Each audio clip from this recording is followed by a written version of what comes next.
नमस्कार दोस्तों, मैं Dharmendra Verma online study with DK में आपका बहुत बहुत स्वागत करता हूं। यदि आप हमारे रेगुलर वीडियो देख रहे होंगे तो आप सभी को पता होगा कि यहाँ पर यूपी टेट एग्जाम 2026 की आपको जोरों शोरों से तैयारी करवाई जा रही है ना। हर टॉपिक के हर सब्जेक्ट के वीडियो डेली अपलोड हो रहे हैं। यदि आपने उन वीडियो को नहीं देखा है देख लीजिएगा। आज क्या खास होने वाला है, तो आज की एग्जाम में आपके 2011 से लगाकर 2022 तक जो आपका हिंदी यहाँ पर लेवल फर्स्ट की मैं बात कर रहा हूं, यानी कि 1 से 5 तक यानी कि प्राथमिक शिक्षक भर्ती के बारे में यहाँ पर बात की जा रही है। उसमें जो आपका हिंदी भाषा फर्स्ट है ना, भाषा फर्स्ट में जो आपकी हिंदी पूछी जाती है उसमें लेखक और उनकी रचनाओं से संबंधित प्रश्न पूछे जाते हैं। आपने यदि प्रीवियस ईयर पेपर देखे होंगे तो आप सभी को पता होगा कम से कम 3 से 4 यहाँ पर रचनाएं या फिर लेखक के बारे में पूछा जाता है कि भाई ये जो रचनाएं है किसके द्वारा लिखी गई या फिर इन लेखक के द्वारा कौन सी रचना दी गई। इस प्रकार से प्रश्न पूछे जाते हैं।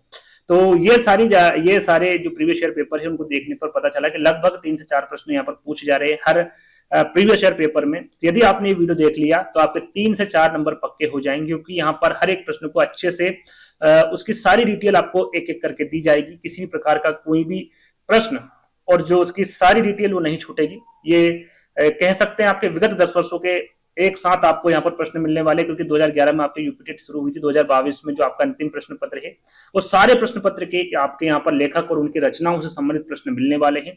तो आपको सिर्फ करना क्या है, वीडियो को लाइक करना है, चैनल को सब्सक्राइब कर लेना है और इस वीडियो को अपने दोस्तों के साथ जो यूपी टेट की तैयारी कर रहे हैं उनको जरूर शेयर कर दीजिएगा, ताकि उनको भी यहाँ पर लाभ मिल सके, है ना। तो देखिए यहाँ पर आपका ये 2011 में पूछा गया प्रश्न था आपका कि आधुनिक हिंदी साहित्य की पहली आत्मकथा के लेखक कौन माने जाते हैं। यहाँ पर देखिए थोड़ा सा बच्चे जो होते हैं कंफ्यूज हो जाते हैं, है ना। यहाँ पर पहली आत्मकथा पूछी गई है आधुनिक हिंदी की। यहाँ पर देखिए प्राचीनतम अलग है, प्राचीनतम हिंदी साहित्य की पहली आत्मकथा पूछे तो ये इसका आंसर अलग होगा, और आधुनिक हिंदी साहित्य की पहली आत्मकथा के लेखक के बारे में पूछे तो इसका आंसर अलग होगा। दोनों के बारे में बात करेंगे, सारी जानकारी लिखित रूप में दूंगा ताकि आपको पता चल सके। जहां पर समझ में ना आए अपने कॉपी में नोट डाउन कर लीजिएगा और जब भी आपको समय मिले पढ़ लीजिएगा, है ना। 4 विकल्प पढ़ लेते हैं। क्या आधुनिक हिंदी साहित्य की जो पहली आत्मकथा है उसके लेखक बाबू श्याम सुंदर दास है, देवेंद्र सत्यार्थी है, हरिवंश राय बच्चन है या फिर जयशंकर प्रसाद है। कौन सी पहली आत्मकथा है उसके बारे में भी आपको पता होना चाहिए, और ये किसके द्वारा लिखी गई। तो याद रखिएगा आधुनिक हिंदी साहित्य की पहली आत्मकथा के बारे में पूछे तो उसके लेखक कौन होंगे, बाबू श्याम सुंदर दास होंगे। कौन होंगे, बाबू श्याम सुंदर दास होंगे। इसकी सारी जानकारी यहाँ पर लिखित रूप में आपको दी है और अच्छे से हर एक प्रश्न की इस प्रकार से आपको जानकारी मिलेगी, है ना। तो यहाँ पर देखिए बात की जा रही है कि भैया जो आधुनिक हिंदी साहित्य की पहली आत्मकथा के लेखक कौन होंगे, बाबू श्याम सुंदर दास होंगे। यहाँ पर पूछ लिया लेखक के बारे में। आने वाले प्रश्न पत्र में ये पूछ ले कि क्या नाम है भैया उसका, तो याद रखिएगा मेरी आत्म कहानी। कब प्रकाशित की गई थी, तो 1941 में। सन भी आपको ध्यान रखना है। यहाँ पर देखिए आधुनिक हिंदी साहित्य की पहली आत्मकथा के बारे में पूछा गया है। यदि आपसे यहाँ पर पूछ ले कि भाई जो प्राचीनतम आत्मकथा है हिंदी की, या फिर हिंदी का जो प्रथम प्राचीनतम आत्मकथा है वो कौन सी होगी, तो वो होगी आपकी अर्ध कथानक शायद इसमें मैं लिखना भूल गया, या फिर शायद नीचे होगा, देखते हैं लिखा है क्या। हाँ ये लिखा है ना, ये लिखा है। इस पर हम चर्चा कर लेंगे, पहले इसको देख लेते हैं उसके बाद इसके बारे में बात कर लेंगे, है ना। चलिए, तो ये तो हो गए आपके पहली आत्मकथा जो आपकी आधुनिक हिंदी साहित्य की, और जो प्राचीनतम आपकी आत्मकथा पहली उसके बारे में मैं आपको बता चुका हूं, लिखा भी है, वो वहां पर हम देख लेंगे। अब जो 4 विकल्प है उनके बारे में देख लेते हैं। 4 विकल्प में थे हरिवंश राय बच्चन। इनके द्वारा जो आत्मकथा लिखी गई है उनको इनके द्वारा 4 भागों में बांटा गया है, 4 भागों में इनके द्वारा लिखी गई है। अब वो कौन सी आत्मकथा भैया, क्या भूलू क्या याद करूं, 1969, नीड़ का निर्माण फिर 1970, बसेरे से दूर 1978, 10 द्वार से सोपान तक 1985। देखिए यहाँ पर इस प्रकार से प्रश्न पूछा जाता है, जैसे कि ये तो बहुत पॉपुलर इनकी आत्मकथा है, क्या भूलू क्या याद करूं, सभी को पता है कि यह हरिवंश राय बच्चन की आत्मकथा है ना। लेकिन पूछ ले 10 द्वार से सोपान तक, या फिर बसेरे से दूर, या फिर नीड़ का निर्माण फिर, ये किसके द्वारा लिखी गई पुस्तक है, या फिर पहली ये जो आत्मकथा है किसकी, तो आपको पता होना चाहिए हरिवंश राय बच्चन की है ना। देवेंद्र सत्यार्थी की हम बात करें तो इनके द्वारा 2 आत्मकथा प्रकाशित की गई। कौन कौन सी, प्रथम भाग है चांद सूरज की विरन और दूसरा है द्वितीय भाग है नील यक्षिणा, है ना। यदि सन पूछे तो 1952 और इसका 1985। प्रश्न कुछ इस प्रकार आपसे पूछा जाएगा कि देवेंद्र सत्यार्थी की आत्मकथा इनके द्वारा 2 भाग प्रकाशित की गई, उसमें जो द्वितीय भाग है वो कौन सा है? इस प्रकार से प्रश्न पूछा जाएगा। तो प्रथम भाग पूछे तो चांद सूरज की किरण, और द्वितीय भाग पूछे तो नील यक्षिणी। यदि आप सन याद नहीं करना चाहते तो कोई बात नहीं, सन बहुत कम पूछे जाते हैं, लेकिन इनकी जो आत्मकथा दी गई है ये जरूर याद कर लीजिएगा, है ना। जैसे कि हम अभी बात करेंगे प्राचीनतम आपकी जो आत्मकथा है पहली वो कौन सी है, लेकिन यहां पर पूछ लिया आपसे भैया हिंदी का प्रथम प्राचीनतम आत्मकथा कौन सा होगा, तो वो आपका होगा अर्ध कथानक। कौन सा होगा? अर्ध कथानक उसका नाम होगा। कौन सी भाषा में लिखी गई? तो ब्रज भाषा में। किसके द्वारा लिखी गई? तो याद रखिएगा बनारसी दास जैन, है ना। बनारसी दास जैन द्वारा रचित आत्मकथा ब्रज भाषा में अर्ध कथानक की रचना है की है इनके द्वारा, जिसे हिंदी का प्रथम प्राचीनतम आत्मकथा माना जाता है। तो यदि प्राचीनतम आत्मकथा के बारे में पूछे तो आपको पता होना चाहिए कब लिखी गई थी, तो 1641 ईस्वी में इसको लिखी गई थी, है ना। जयशंकर प्रसाद की हम बात करें तो इनके द्वारा वास्तव में कोई भी क्या भैया आत्मकथा नहीं लिखी गई। क्या नहीं लिखी गई? आत्मकथा जयशंकर प्रसाद के द्वारा नहीं लिखी गई, बल्कि क्या लिखा गया इनके द्वारा, है ना, इनके द्वारा आत्मकथक नाम का एक कविता लिखी गई थी। जयशंकर प्रसाद के और भी प्रश्न आएंगे तो यहाँ पर उनके बारे में और जानकारी हम दे देंगे। याद रखिएगा आत्मकथ्य नाम की एक कविता इनके द्वारा लिखी गई। किसके द्वारा लिखी गई पूछे तो जयशंकर प्रसाद के द्वारा लिखी गई। इनके द्वारा कोई सी भी आत्मकथा अभी तक नहीं लिखी गई है, ये आपको पता होना चाहिए। इनकी प्रमुख काव्य कृतियों के बारे में बात करें तो चित्राधार है, कानन कुसुम है, झरना है जो काफी पॉपुलर है इनकी। आपकी झरना हो गई, आंसू हो गई, लहर हो गई, कामायनी। इनसे काफी बार प्रश्न पूछे गए हैं ना कि लहर किसकी रचना है, कामायनी किसकी रचना, आंसू, झरना, ये बहुत पॉपुलर इनकी रचनाएं हैं, तो इनके बारे में ज्यादातर पूछा जाता है। तो याद रखिएगा किसके द्वारा लिखी गई रचना है, जयशंकर प्रसाद के द्वारा लिखी गई रचना है। एक ही प्रश्न में आपको कम से कम 10 से 20 प्रश्न हम आपको दे रहे हैं, तो वीडियो को लाइक कर दीजिएगा, चैनल को सब्सक्राइब कर लीजिएगा यदि इस प्रकार के और वीडियो आपको चाहिए। तो दूसरा प्रश्न पूछा गया, भैया किस कवि को कवियों का कवि कहा जाता है? वो कौन है? वो कौन है जिसे कवियों का कवि कहा जाता है? धर्मवीर भारती है क्या, शमशेर बहादुर सिंह है, रघुवीर सहाय है, या फिर सर्वेश्वर दयाल सक्सेना है? कौन है भैया? इसके बाद लगभग आपको 7 से 8 इनकी जो प्रमुख इनके द्वारा लिखी गई काव्य संग्रह उनके बारे में बताएंगे। सबसे पहले कवियों का कवि कैसे कहा जाता है, तो आपको पता होना चाहिए शमशेर बहादुर सिंह, है ना, इनको क्या कहा जाता है? कवियों का कवि कहा जाता है। अब इनके द्वारा कुछ प्रमुख काव्य संग्रह इनके द्वारा की गई है, वो कौन कौन से हैं? तो याद रखिएगा ये 7 जो है जो प्रमुख है ना, लिखे बहुत सारे गए, बहुत सारे लेखकों के बारे में, लेखक द्वारा, है ना, लेकिन जो उनके द्वारा जो प्रमुख जो कि आपके एग्जाम में पूछे जा सकते हैं उनको भी यहाँ लिखा गया है। तो यहाँ पर हम प्रमुख काव्य संग्रह की बात करें तो कुछ कविताएं सनाप याद करें तो ठीक, नहीं करे तो ठीक, लेकिन इनकी जो प्रमुख काव्य संग्रह है इनके बारे में आपको पता होना चाहिए। कुछ कविताएं, कुछ और कविताएं, चूका भी हूं मैं नहीं, इतने पास अपने, उदिता, अभिव्यक्ति का संघर्ष, बात बोलेगी, और काल मुझसे होड़ है मेरी। तो ये जो 7 आपकी जो प्रमुख काव्य संग्रह मैंने आपके बताए हैं, ये किसके द्वारा लिखे गए हैं? तो शमशेर बहादुर सिंह के द्वारा लिखे गए और इनको कवियों का कवि कहा जाता है। याद रखिएगा, अच्छा प्रश्न है। चिंतामणि, ये भी अच्छा प्रश्न है और आगे पूछा जा सकता है भैया चिंतामणि किसका निबंध संग्रह है? याद रखिएगा इस प्रकार से भी पूछा जा सकता है चिंतामणि क्या है। तो याद रखिए चिंतामणि क्या है? निबंध है एक तरह का, है ना। यह बाल मुकुंद गुप्त द्वारा लिखा गया है, हजारी प्रसाद द्विवेदी, रामचंद्र शुक्ल या फिर श्याम सुंदर दास, किसके द्वारा लिखा गया है? तो याद रखिएगा ये आचार्य रामचंद्र शुक्ल के द्वारा चिंतामणि एक निबंध है जो कि लिखा गया है। इनके बारे में हम बात करेंगे। उसके बाद में हजारी प्रसाद, बाल मुकुंद गुप्त जो विकल्प में है, इनके बारे में भी हम आपको थोड़ी सी जानकारी देने वाले हैं। तो यहाँ पर देखिए जैसा कि हमने बताया कि चिंतामणि आचार्य रामचंद्र शुक्ल द्वारा दिया गया एक निबंध संग्रह है। कब दिया था सन पूछ ले तो 1939 में, 1939 में इसका प्रकाशित किया गया था।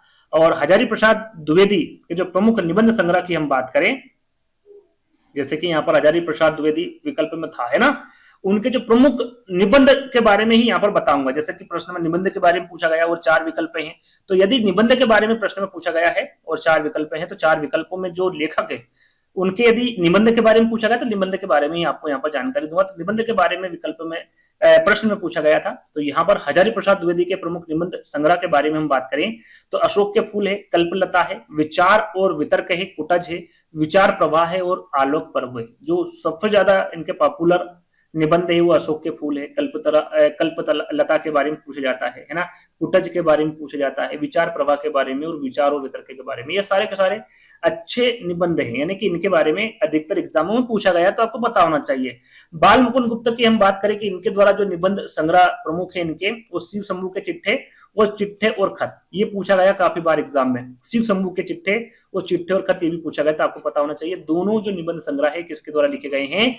बाल मुकुंद गुप्ता के द्वारा लिखे गए हैं। आगे चलेंगे, चौथा प्रश्न आपसे पूछा गया था, प्रेम सागर किसकी रचना है?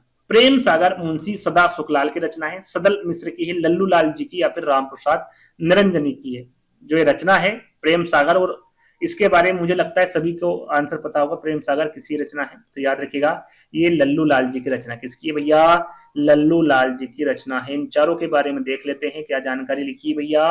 ये प्रेम सागर जो है वो लल्लू लाल जी की रचना है, और ये क्या है? एक प्रकार का ग्रंथ है। और इसकी भाषा की हम बात करें तो इसकी भाषा क्या है? प्रारंभिक हिंदी खड़ी बोली है। लल्लू लाल जी द्वारा जो रचना लिखी गई प्रेम सागर, इसकी भाषा कैसी है? प्रारंभिक हिंदी खड़ी बोली है। और इसमें भागवत पुराण के 10वें स्कंद की कथा, यदि पूछ ले इसमें क्या है भैया, तो इसमें भागवत पुराण के जो 10वें स्कंद होते हैं उनकी कथा का वर्णन किया गया है। बात करें इनकी अन्य रचनाओं की, जैसे कि प्रेम सागर के साथ साथ आपका सिंहासन बत्तीसी हो गया, बेताल पच्चीसी हो गया, शकुंतला हो गया, माधव नल हो गया, ब्रजभाषा व्याकरण हो गया। यहाँ पर देखिए जो इंपोर्टेंट हो गया आपका बेताल पच्चीसी के बारे में पूछा जाता है, शकुंतला के बारे में, है ना, सिंहासन बत्तीसी के बारे में पूछा जाता, तो आपको पता होना चाहिए जो रचनाएं मैंने आपको बताई है ये लल्लू लाल जी के द्वारा लिखी गई रचनाएं हैं। मुंशी सदासुख लाल की हम बात करें तो जैसे कि यहाँ पर प्रेम सागर के बारे में लिखा गया है, यदि सुख सागर के बारे में पूछे तो आपको पता होना चाहिए ये मुंशी सदासुख लाल द्वारा लिखी गई है। सदा सुख लाल, तो यहाँ पर सुख से आप पता कर सकते हैं, सुख सागर इनके द्वारा लिखी गई है। यदि आपसे पूछ ले कि चंद्रावली या फिर जो नासिकेतोपाख्यान है, रामचरित्र है, ये किसके द्वारा लिखी गई है, तो याद रखिएगा ये सदन मिश्र के द्वारा लिखी गई रचना है। और यदि आपसे पूछे कि भाषा योग्य वशिष्ठ ये किसके द्वारा लिखी गई रचना है, तो ये आपके राम प्रसाद निरंजनी के द्वारा लिखी गई रचना है आपकी भाषा योग वशिष्ठ। याद रखिएगा कुछ इंपोर्टेंट जो रचना थी वो ही आपको मैंने बताई है, तो इनको याद कर लीजिएगा। आगे बात करें 5वें प्रश्न की, तो घनानंद को किस युग का कवि माना जाता है? अच्छा प्रश्न है। आदिकाल, भक्तिकाल, ऋतिकाल, भारतेंदुकाल, ये प्रश्न आगे भी पूछा जा सकता है। तो जो आदिकाल के प्रमुख कवि उनके बारे में बताऊंगा, भक्तिकाल, ऋतिकाल, भारतेंदुकाल, सभी के बारे में एक एक करके जानकारी आपको दूंगा। सबसे पहले आंसर जान लेते हैं कि भाई जो घनानंद है इनको किस युग का कवि माना जाता है, तो याद रखिएगा इनको ऋतिकाल का। किस काल का भैया? ऋतिकाल का कवि माना जाता है घनानंद जी को। तो यहाँ पर देखिए कुछ जानकारी मैंने यहाँ पर रखी है। जैसे कि बात करें, जैसे कि मैंने प्रश्न में आपको बता दिया उत्तर की घनानंद ऋतिकाल के ऋतिमुक्त काव्यधारा के प्रमुख कवि हैं। यदि हम घनानंद द्वारा रचित ग्रंथ की हम बात करें तो इनके द्वारा सुजान सागर, है ना, इस्कलता, विरह लीला, वियोग बेली, कोकसार, कृपाकंद, रस केली वल्ली तथा यमुना यस, ये सभी जो रचित ग्रंथ हैं ये किसके द्वारा लिखे गए हैं, तो घनानंद द्वारा लिखे गए हैं। और अच्छे हैं सारे प्रश्न, है ना, सारे जितने भी मैंने यहाँ पर ग्रंथ बताए सारे के सारे अच्छे हैं, आपको याद करना है। यदि हम आदिकाल की बात करें कि भाई आदिकाल के कवि कौन है, यदि ऐसे पूछा जाता है कि भाई सरहप्पा, जो सरहप्पा है ये किस काल के कवि, तो आपको पता होना चाहिए आदिकाल के, है ना। चंद्रवरदाई, विद्यापति, अमीर खुसरो, सारे के सारे इंपोर्टेंट है। ये सारे के सारे कवि किस काल के हैं भैया, तो आदिकाल के कवि हैं। तुलसीदास की हम बात करें, सूरदास, जायसी, नंददास, ये सभी के सभी भक्ति काल के कवि हैं। केशवदास, आलम, भूषण और मतीराम, है ना। साथ में जो घनानंद है वो यहाँ पर लिखा है, इसलिए मैंने विकल्प में नहीं लिखा है। ये सभी ऋतिकाल के कवि है ना। भारतेंदु काल की हम बात करें तो भारतेंदु हरिश्चंद्र, बद्रीनारायण चौधरी, प्रेमघन, प्रताप नारायण मिश्र, ठाकुर जगमोहन सिंह, है ना, अंबिका दत्त व्यास आदि, ये किस युग के हैं या फिर किस काल के, तो भारतेंदु काल के हैं। तो बात आपको ये याद करना है कौन से आदिकाल के प्रमुख कवि है, फिर भक्ति काल के, फिर ऋतिकाल के और भारतेंदु काल के, है ना। इसका स्क्रीनशॉट ले लीजिएगा, जब समय मिले पढ़ लीजिएगा, है ना। चलिए छठे प्रश्न की हम बात करें तो सच्चिदानंद हीरानंद वास्यान का उपनाम क्या है। अब यहाँ पर बहुत सारे उपनाम मैं बताऊंगा इसके बाद में, है ना, तो उनके बारे में भी आपको पता होना चाहिए, क्योंकि उपनाम पूछे जाते हैं यूपीटेट एग्जाम में। तो सच्चिदानंद हीरानंद वास्यान का उपनाम पूछा गया, हरियोध है, निराला है, अज्ञेय है या फिर गुलेरी है। इनको और किस नाम से जाना जाता है ये आपको बताना है। तो राइट आंसर क्या होगा भैया, इनको अज्ञेय के नाम से जाना जाता है ना, या फिर उनका उपनाम क्या है, अज्ञेय है। तो यहाँ पर देखिए कुछ मैं उपनाम बताऊंगा उसके बारे में आपको पता होना चाहिए कि जैसे यहाँ पर सच्चिदानंद हीरानंद वास्यान को अज्ञेय के नाम से जाना जाता है, यानी कि उनका उपनाम अज्ञेय है। सूर्यकांत सॉरी त्रिपाठी, जैसे कि हम पूरा नाम इनका लेते हैं सूर्यकांत त्रिपाठी निराला, तो जो निराला है वो क्या है, इनका उपनाम है ना। चंद्रधर शर्मा, तो चंद्रधर शर्मा गुलेरी, हम पूरा नाम पढ़ते हैं लेकिन चंद्रधर शर्मा इनका नाम है और इनका उपनाम क्या है, गुलेरी है। अयोध्या सिंह उपाध्याय हरियोध, हम पूरा नाम लेते हैं, आपको पता होगा, तो इनका जो उपनाम होगा वो हरियोध होगा, है ना। वाल्मीकि, वाल्मीकि को आदि कवि कहा जाता है, यानी कि ये इनका उपनाम है। स्वयंभू को अभ्रस का वाल्मीकि कहा जाता है। पूछे कि भाई अभ्रस का वाल्मीकि किसे कहा जाता है या फिर किसका उपनाम है ये, तो स्वयंभू का उपनाम है। भारतेंदु हरिश्चंद्र, आधुनिक हिंदी साहित्य के पितामह, सीधा सीधा पूछा जाता है कि आधुनिक हिंदी साहित्य के पितामह किसे कहा जाता है, तो भारतेंदु हरिश्चंद्र को कहा जाता है। अभ्रस का वाल्मीकि स्वयंभू को कहा जाता है। आदिकाल के कवि वाल्मीकि को कहा जाता है। तो ये आपको पता होना चाहिए और पूछे जा सकते हैं। आगे और भी हैं, जैसे कि बद्री नारायण चौधरी को प्रेमघन इनका उपनाम है। सुमित्रा नंदन पंत को प्रकृति का सुकुमारी कवि, सीधा सीधा पूछते हैं कि प्रकृति का सुकुमारी कवि कौन है, तो सुमित्रा नंदन पंत है ना। आधुनिक युग की मीरा, अच्छा प्रश्न है, इंपोर्टेंट है, महादेवी वर्मा को कहा जाता है। एक भारतीय आत्मा, माखन लाल चतुर्वेदी, ये भी अच्छा प्रश्न है। रामधारी सिंह दिनकर, सीधा सीधा रामधारी सिंह दिनकर सभी को पता है, इनका ये उपनाम है। शमशेर बहादुर सिंह, कवियों का कवि, जो कि प्रश्न में पूछा गया आपकी यूपीटेट एग्जाम में 2011 में कि कवियों का कवि कैसे कहा गया है, तो शमशेर बहादुर सिंह को कहा गया है ना। ये पूछा गया प्रश्न आपकी यूपीटेट एग्जाम। चंद्रधर शर्मा को क्या कहते हैं, गुलेरी, जो कि मैं आपको बता चुका हूं। तो कुछ उपनाम बताए मैंने आपके लेखक के, तो उनके बारे में आपको जानकारी होना चाहिए, क्योंकि इस प्रकार के प्रश्न आने वाले एग्जाम में 100% आ सकते हैं। अगला प्रश्न आपका, बिहारी के प्रसिद्ध क्या है भाई, कविते, सवैया, पद या फिर दोहा, क्या है बिहारी के? बिहारी के क्या प्रसिद्ध है, कवित, सवैया, पद या फिर दोहा? तो आपको पता होना चाहिए बिहारी द्वारा क्या लिखा गया भैया, दोहा, है ना। इनके द्वारा लिखे गए क्या प्रसिद्ध होंगे, दोहा प्रसिद्ध होंगे। याद रखिएगा बिहारी के प्रसिद्ध दोहे हैं, और बिहारी रीतिकाल के रीति सिद्ध काव्य धारा के एकमात्र कवि हैं। यदि जैसे कि हमने अभी देखा था रीतिकाल के कवि के बारे में, तो उसके अंदर क्या बिहारी जी भी आते हैं, और एकमात्र रीति सिद्ध काव्य धारा के एकमात्र कवि हैं जिन्होंने केवल एक रचना लिखी थी। यदि पूछे कि एक रचना कौन सी, यदि पूछे कि भाई जो सतसई रचना है वो किसके द्वारा लिखी गई, सीधा सीधा पूछा जाता है। तो जो सतसई रचना है या फिर बिहारी सतसई जिसे कहते हैं, और यदि प्रश्न में आपसे पूछे तो बिहारी सतसई नहीं देंगे, सिर्फ सतसई दे देंगे कि सतसई रचना किसके द्वारा लिखी गई है। तो याद रखिएगा ये बिहारी के द्वारा लिखी गई और इनके द्वारा एक ही रचना लिखी गई है, जिसमें इसमें लिखी गई दोहा छंद में, इसकी व्याख्या इनके द्वारा की गई है। और यहाँ क्या है, एक तरह का मुक्तक काव्य है, जिसमें सतसई द्वारा कितने दोहे लिखे गए हैं, तो 713, लगभग कितने 713 दोहे लिखी गई हैं। और बिहारी के काव्य को शक्कर की रोटी किसके द्वारा कहा गया है, तो पदम सिंह शर्मा द्वारा कहा गया है। यदि पूछे कि पदम सिंह शर्मा ने बिहारी के काव्य को क्या कहा है, शक्कर की रोटी कहा है। बिहारी के काव्य को शक्कर की रोटी किसके द्वारा कहा गया है, पदम सिंह शर्मा द्वारा कहा गया है। तो इस प्रकार से प्रश्न आपसे पूछे जा सकते हैं जिनके बारे में आपको पता होना चाहिए, है ना। आगे बढ़ेंगे। सूरदास ने किस भाषा में सूरसागर की रचना की? अच्छा प्रश्न है, आ सकता है अवधी, ब्रज, खड़ी बोली या फिर राजस्थानी।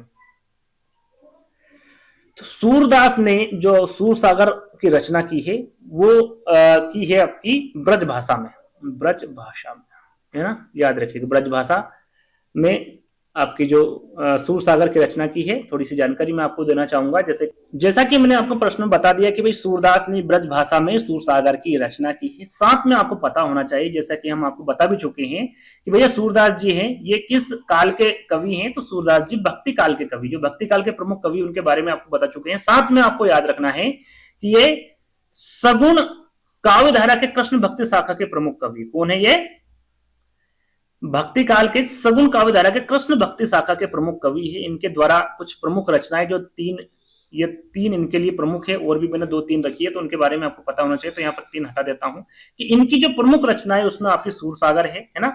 सुरसा राव, ये शायद गलत लिख दिया है, सूर सरावली, कौन सी रचना है, सूर सरावली, है ना, याद रखिएगा।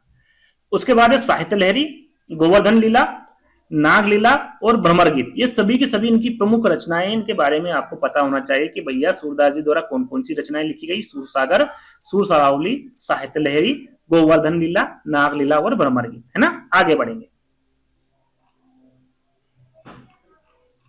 बीजक किसकी रचना है? आईएमपी प्रश्न भैया आ सकता है आने वाले एग्जाम में, है। ध्यान दीजिएगा, बीजक किसकी रचना है यदि पूछे, क्या ये सूरदास की है, तुलसीदास जी की, कबीरदास जी की या फिर जायसी की? किसकी भैया बीजक? तो याद रखिएगा बीजक रचना के बारे में पूछिए तो कबीरदास जी की रचना किसकी है, कबीरदास जी की रचना। अब इन चारों विकल्पों में देखेंगे भाई सूरदास जी की कौन सी रचना मैं आपको बता चुका हूँ, वैसे तो एक बार और बता देंगे, तुलसीदास जी की, कबीरदास जी, जायसी की, सबके बारे में एक एक करके यहाँ पर जानकारी आपकी दे रखी। तो सबसे पहले कबीरदास जी के बारे में जानेंगे। तो कबीरदास जी,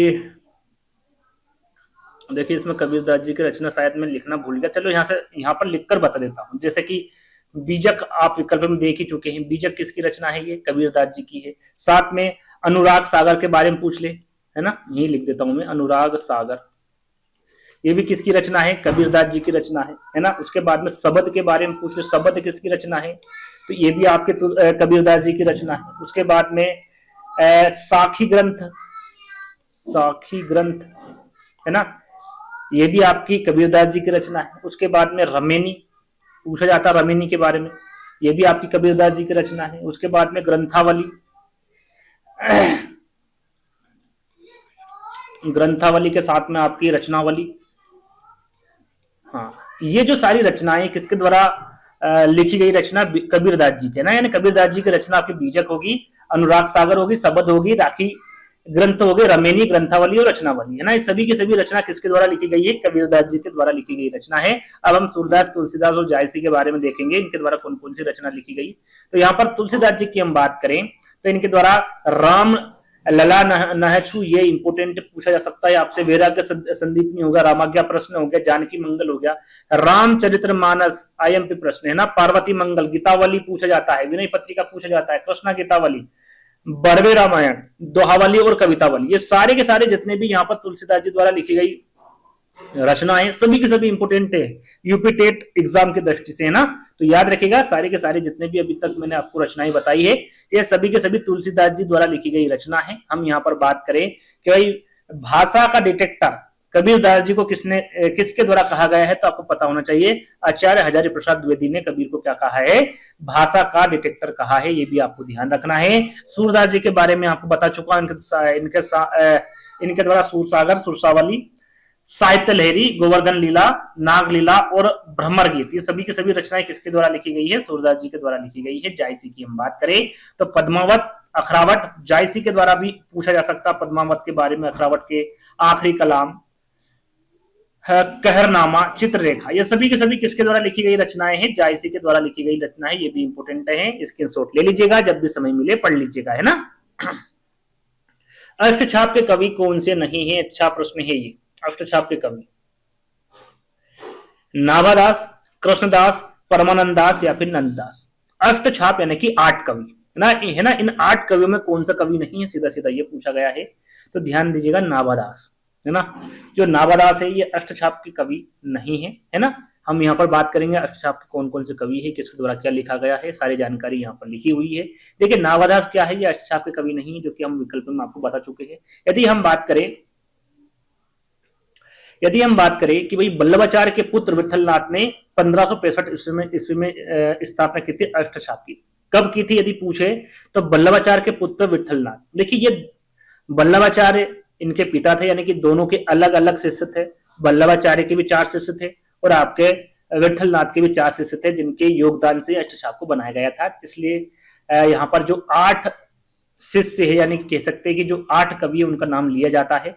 तो कौन कौन से 4 शिष्य वल्लभाचार्य के और 4 विठलनाथ के, तो यहाँ पर आप देख सकते हैं, सन पूछे तो याद रखिएगा 1565 इसकी स्थापना कब की गई थी, 1565 में की गई थी। वल्लभाचार्य के शिष्य के बारे में पूछे तो भैया कुम्भनदास है, सूरदास है, परमानंदास है और कृष्णदास है। यहाँ पर प्रश्न इस प्रकार से पूछा जा सकता है कि इन चारों विकल्पों में से, है ना, वल्लभाचार्य के शिष्य कौन है, तो उसमें चारों विकल्पों में से एक विकल्प कौन सा भी दे सकते हैं, तो आपको पता होना चाहिए कुम्भनदास, सूरदास, परमानंदास और कृष्णदास, ये सभी वल्लभाचार्य के शिष्य थे। विठलनाथ के शिष्य के बारे में पूछे तो गोविंद स्वामी, छित स्वामी सॉरी गोविंद स्वामी, छित स्वामी, चतुर्बुद्ध दास और नंददास, ये चारों शिष्य किसके थे भैया, विठलनाथ के थे। तो वल्लभाचार्य कौन से थे और विठलनाथ के कौन से थे, ये दोनों के बारे में आपको पता होना चाहिए, है ना। चलिए, आचरण की सभ्यता एक निबंध है, ये किसके द्वारा लिखा गया निबंध है, ये किसके द्वारा लिखा है ये निबंध, महावीर प्रसाद द्विवेदी, सरदार पूर्ण सिंह, रामचंद्र शुक्ल या फिर पदम सिंह। क्या होगा सही आंसर 11वें का। तो आचरण के सभ्यता के बारे में पूछे कि किसका निबंध है, तो सरदार पूर्ण सिंह द्वारा लिखा गया निबंध है। किसके द्वारा लिखा गया है? सरदार पूर्ण सिंह द्वारा लिखा गया निबंध है। और इनके द्वारा जो अन्य निबंध है, जैसे कि यहाँ पर आचरण की सभ्यता है ना, मजदूरी और प्रेम, सच्ची वीरता, पवित्रता, कन्यादान और अमेरिका का मस्त कवि, वर्ल्ड हिटमैन, ये सभी की सभी जो रचनाएं हैं, ये जो निबंध हैं, ये किसके द्वारा लिखा गया है? तो सरदार पूर्ण सिंह द्वारा लिखा गया है। जरूर नहीं आने वाले एग्जाम में आचरण की सभ्यता दे दे। जो अभी तक मैंने आपको निबंध बताए, कहीं से भी किसी भी प्रकार से प्रश्न पूछा जा सकता है, तो आपको सरदार पूर्ण सिंह के जो अन्य निबंध है उनके बारे में पता होना चाहिए। विकल्प में आपके महावीर प्रसाद है ना, ये भी विकल्प में थे, और पदम सिंह वर्मा भी थे। तो इनके बारे में देख लेते हैं। ये आपके महावीर प्रसाद द्विवेदी है ना, महावीर प्रसाद द्विवेदी के जो निबंध हैं वो है आपके सप्ति शास्त्र, रसग रंजन, लेखांजलि, नाट्यशास्त्र, कालिदास के समय का भारत, दंड देव का आत्मनिवेदन, भाषा और व्याकरण, महाकवि माघ का प्रभाव वर्णन, आत्मनिवेदन, प्रभात तथा नेपाल। ये सभी के सभी निबंध किसके द्वारा लिखे गए हैं? तो महावीर प्रसाद द्विवेदी द्वारा लिखे गए निबंध है। पदम सिंह शर्मा के निबंध की हम बात करें सॉरी, तो मुझे मेरे मित्रों से बचाओ, दयानंद सरस्वती मर गए तथा हिंदी के प्राचीन साहित्य का उद्धार, है ना, ये सभी के सभी किसके द्वारा लिखे गए हैं भैया? पदम सिंह शर्मा के। एक विकल्प शायद अपना रह गया, रामचंद्र शुक्ल लिखा है, या फिर मैं आपको लिखकर बता देख लेते हैं। हाँ, लिखा हुआ है, तो याद रखिएगा आचार्य रामचंद्र शुक्ल के द्वारा जो दिए गए निबंध, लिखे गए निबंध, उसमें आपका भाव या मनोविकार है, उत्साह है, श्रद्धा और भक्ति है, करुणा है, लज्जा और ग्लानि है, लोभ और प्रीति है, घृणा है, ईर्ष्या है, भय क्रोध, कविता क्या है, भारतेंदु हरिश्चंद्र, तुलसी का भक्ति मार्ग और मानस की धर्मभूमि। ये सभी के सभी निबंध किसके द्वारा लिखे गए भैया? आचार्य रामचंद्र शुक्ल के द्वारा लिखे गए निबंध है। याद रखिएगा, स्क्रीनशॉट ले लीजिएगा। जब भी समय मिले, मैं बार बार दोहरा रहा हूं, पढ़ जरूर लीजिएगा, है ना। ऐसा नहीं है कि जो प्रश्न सामने दिखा वही का वही दे दे, है ना। वहां पर जो लेखक है उनके बारे में सारी जानकारी आपको इसलिए दे रहा हूं, कहीं से भी प्रश्न पूछा जा सकता है। कवितावली के रचनाकार के बारे में पूछ ले भाई, कवितावली के रचनाकार कौन है? सूरदास है, जायसी है, तुलसीदास जी, या फिर घनानंद है, कौन होंगे भैया? तो याद रखिएगा, कवितावली के बारे में पूछे तो तुलसीदास जी होंगे। तुलसीदास जी द्वारा रचित है कवितावली। हम इनके बारे में थोड़ा डिस्कस कर लेते हैं कि भाई कवितावली जो है ये गोस्वामी तुलसीदास जी की ब्रज भाषा में रचित एक क्या है? मुक्त काव्य। यदि सीधे सीधे आपसे पूछे कि कवितावली गोस्वामी तुलसीदास जी द्वारा रचित जो मुक्त काव्य है वो किस भाषा में लिखी गई, इस प्रकार के प्रश्न भी आपसे पूछे जाते हैं। तो ब्रज भाषा में लिखी गई। किस भाषा में भैया? ब्रज भाषा में लिखी गई, जिसमें राम कथा को कवित, छप्पई, समया और अन्य छंदों में पिरोया गया। किसमें पिरोया गया भाई? छप्पन में, समया में, जो अन्य छंद है उनमें इसको पिरोया गया है। और किसकी कथा है? तो राम कथा है, याद रखिएगा। और यहाँ 7 कांडों में विभाजित। कितने कांडों में है? 7 कांडों। याद रखिएगा कितने कांडों में है भैया? 7 कांडों में, याद रखिएगा। और ये जो 7 कांड है वो आगे एक और प्रश्न आएगा, उसमें इसका जिक्र में करूंगा, यानी कि 7 कांड के बारे में बताऊंगा, है ना। सबसे पहले हम ये देख लेते हैं जैसे कि यहाँ पर तुलसीदास जी द्वारा कौन सी रचित है भैया? कवितावली। कवितावली के साथ साथ देख लेते हैं इनकी अन्य रचनाएं। वैराग्य संदीपनी है, रामाज्ञा प्रश्न है, रामलला नचिहू में शायद इसके बारे में आपको बता चुका हूं, इनके द्वारा रचित रचनाओं के बारे में फिर भी एक बार देख लेते हैं। जानकी मंगल है, रामचरितमानस है, पार्वती मंगल, कृष्ण गीतावली जो कि विकल्प में पूछा गया प्रश्न में, विनय पत्रिका, दोहावली और बरैया रामायण। ये सभी की सभी किसके द्वारा रचित रचनाएं हैं? तुलसीदास जी द्वारा रचित रचनाएं, है ना। सूरदास जी के बारे में आपको बता चुका हूं। ये 2-3 रचनाएं जो प्रमुख है, 3 इनकी प्रमुख रचनाएं, जिसमें सूरसागर है, सूर सरावली है तथा साहित्य लहरी है ना। क्या है? सूरसागर, सूर सरावली तथा साहित्य लहरी, जो कि अभी यूपीटेट एग्जाम में सूरसागर के बारे में पूछा जा चुका है। इन दोनों के बारे में आगे आ सकता है, तो आपको पता होना चाहिए। जायसी के बारे में मैं आपको बता चुका हूं। पद्मावत, अखरावट, आखिरी कलाम, चित्ररेखा, कहरानामा और मसलनामा, ये सभी के सभी जो रचनाएं हैं या फिर काव्य ग्रंथ है, किसके द्वारा रचित हैं? तो भैया जायसी के द्वारा। घनानंद की हम बात करें तो सुजान सार, इश्क लता, वह लीला, वियोग बेली, कोकसार, कृपानंद रस, केलीवल्ली तथा यमुना यस, इसके बारे में भी शायद आपको बता चुके घनानंद की रचनाओं के बारे में। तो स्क्रीनशॉट ले लीजिएगा, समय मिले पढ़ लीजिएगा, है ना। तुलसीदास जी, सूरदास जी, जायसी और घनानंद, है ना। इनकी रचनाएं कौन कौन सी मैं आपको बता चुका हूं। भूषण किस काल के कवि है? यहाँ पर भूषण के बारे में पूछा गया और मैं बता चुका हूं कि वीरगाथा काल के अंतर्गत कौन से कवि आएंगे, भक्ति काल के अंतर्गत, रीति काल के अंतर्गत और आदि काल के अंतर्गत। आपने देखा होगा, सही से पढ़ा होगा, तो यहाँ पर आप आसानी से आंसर लगा सकते हैं। भूषण जो है ये किस काल के कवि हैं, मैं आपको इसके बारे में अलग अलग जानकारी एक ही बार में दे चुका हूं। वीरगाथा काल, भक्ति काल, रीति काल और आदि काल। तो इसका सही आंसर क्या होगा? तो भूषण के बारे में पूछे तो ये आपके रीति काल के कवि है। किस काल के भैया? रीति काल के। एक बार और दोहरा देता हूं ताकि यदि आपने वहां पर सही से नहीं पढ़ा है, यदि आपको याद नहीं हुआ है तो एक बार और सुन लीजिएगा, है ना। यदि भूषण के बारे में पूछे, जैसा कि हम बता चुके हैं रीति काल, तो याद रखिएगा जो रीति काल है इसके प्रमुख कवियों को 3 धाराओं में बांटा है। जो कवि होते हैं इनके, उनकी रीति काल को 3 प्रमुख धाराओं में बांटा है। ये पहला है आपका रीति सिद्ध, दूसरा है पहला है रीतिबद्ध, दूसरा है रीति सिद्ध और तीसरा है रीति मुक्त। याद रखिएगा, अलग अलग धाराएं हैं ये, है ना। 3 धाराओं में बांटा गया है रीति काल को, जिसमें अलग अलग कवियों को अलग अलग रखा गया है। जैसे कि रीतिबद्ध के प्रमुख कवि, यहाँ पर सीधा सीधा पूछ ले कि भैया रीतिबद्ध के प्रमुख कवि के अंतर्गत कौन सा कवि आएगा, तो आपको पता होना चाहिए उसमें केशवदास, चिंतामणि, मतीराम, देव और पद्माकर। ये सभी के सभी जैसे सीधे सीधे पूछे तो ये सभी के सभी रीतिकाल के कवि है ना। लेकिन रीतिकाल के अंतर्गत इनको 3 धाराओं में बांटा है, ये ध्यान दीजिएगा, रीतिबद्ध, रीति सिद्ध और रीति मुक्त। इनके अंतर्गत जो रीतिकाल है उनके अंतर्गत जो 3 धाराएं आपको बताई, उनके अंतर्गत अलग अलग कवियों को बांटा गया है, अलग अलग कवियों को रखा गया है ना। लेकिन ये सभी किसके अंतर्गत आएंगे? रीतिकाल के अंतर्गत आएंगे। और यहाँ पर रीतिबद्ध के बारे में आपको बता चुका हूं, केशवदास, चिंतामणि, मतीराम, देव और पद्माकर। रीति सिद्ध के अंतर्गत जो प्रमुख कवि है वो बिहारी है, सेनापति है, रसनिधि है। रीति मुक्त के अंतर्गत जो प्रमुख कवि आएंगे वो घनानंद जी आएंगे, आलम आएंगे, बोध आएंगे। जैसे कि यहाँ पर सीधा सीधा आपसे पूछा गया था कि भाई जो घनानंद जी है ये किस काल के कवि, तो वहां पर विकल्प में क्या था भैया? रीतिकाल था ना, रीतिकाल। यदि ये ना होते हुए रीति मुक्त होता विकल्प में तो आप वहां पर राइट आंसर लगा सकते थे, क्योंकि ये रीति मुक्त के अंतर्गत आता है। रीति काल के अंतर्गत, रीति मुक्त के अंतर्गत आएंगे घनानंद, है ना। आप समझ गए होंगे मेरी बात को।